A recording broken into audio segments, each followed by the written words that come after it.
विशाल जी, हर बार हमने देखा है फोकस जो है मैन्युफैक्चरिंग सेक्टर पर रहता है, लेकिन इस बार ये कहा जा रहा है और जैसा कि अंजना ने भी कहा कि रोजगार पर फोकस बहुत जरूरी है।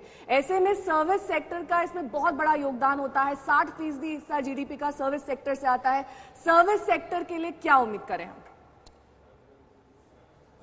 सर्विस सेक्टर में हम आपको बताएं, हम उम्मीद ये कर रहे हैं कि जैसे कोई भी मैन्युफैक्चरर, उसको आफ्टर सेल सर्विस बहुत इंपॉर्टेंट होता है।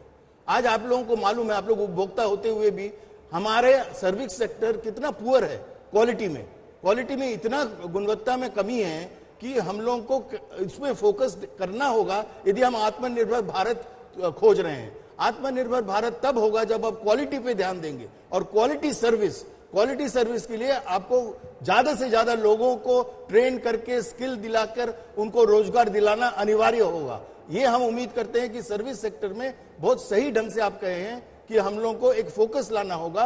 मैन्युफैक्चरिंग तो है ही यार, मैन्युफैक्चरिंग अच्छी तरीका से इवन कोविड के टाइम में वो मैनेज किए हैं अपने को, लेकिन उसके साथ साथ सर्विस सेक्टर को भी हम लोग को उतना ही ध्यान देना होगा जितना हम लोग मैन्युफैक्चरिंग सेक्टर को दे रहे हैं। मैन्युफैक्चरिंग सेक्टर लेकिन कहता है आंकड़े कभी झूठ नहीं बोलते आलोक जोशी जी, और हमने देखा था कि एग्रीकल्चर सेक्टर ने, कृषि क्षेत्र ने देश को बचाया था उस लॉकडाउन के दौरान। लगभग 13.5% से 17.5% वो पहुंचे, और मैन्युफैक्चरिंग में उसी अनुपात में 17.5 से 13.5 के नीचे वो पहुंचे।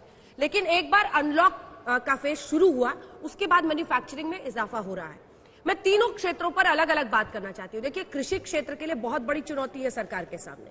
उसी कृषि क्षेत्र में किसानों को मनाने के लिए क्या कुछ ऐसा लुभावना किया जा सकता है इस बजट के लिए कि देखिए, हमें आपकी बहुत चिंता है, हम कृषि कानून को भी होल्ड पर डालने को तैयार हैं, और हम बजट में भी आपका खास ख्याल रख रहे हैं। मैन्युफैक्चरिंग सेक्टर और सर्विस सेक्टर, तीनों पर अगर आप अलग से बता सकें। जोशी, तो देखिए, कृषि क्षेत्र सबसे इम्पोर्टेंट है, और वो इसलिए है क्योंकि आपने देखा होगा कि खेती ने ही इस विकराल परिस्थिति में इस देश का साथ दिया है, जिस हाल में इमेजिन नहीं किया जा रहा था। और ये मानना चाहिए, बहुत बड़ा वरदान के तौर पे इसे देखना चाहिए कि कोरोना का जो संकट है, ये डर था बड़े पैमाने पे पहले दौर में कि अगर ये गांव में फैल गया तो क्या होगा। लेकिन किस्मत की बात है कि वो गांव में नहीं फैला।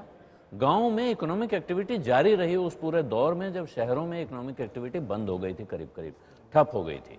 उस समय भी गांव में इकोनॉमी चलती रही, और गांव में जो ये 6,000 रुपए लोगों के हाथ में पहुंचे थे, जेब में पहुंचे थे, उसने बहुत बड़ी भूमिका निभाई है, जिसको हम आज देख रहे हैं कि कृषि सेक्टर में तेज ग्रोथ दिखी है। क्योंकि जब वो आदमी आत्मनिर्भर हो गया, उसको एक चिंता खत्म हो गई कि करूं क्या, खाऊं क्या, इसलिए वो रफ्तार वहां बनी हुई है। एक्टिविटी चल रही थी इसलिए रफ्तार बनी हुई है, और सरकार को या जो भी इकोनॉमिस्ट हैं जानकार, वो सब उनको दिख रहा है कि ये पैसा देने का लाभ हुआ है।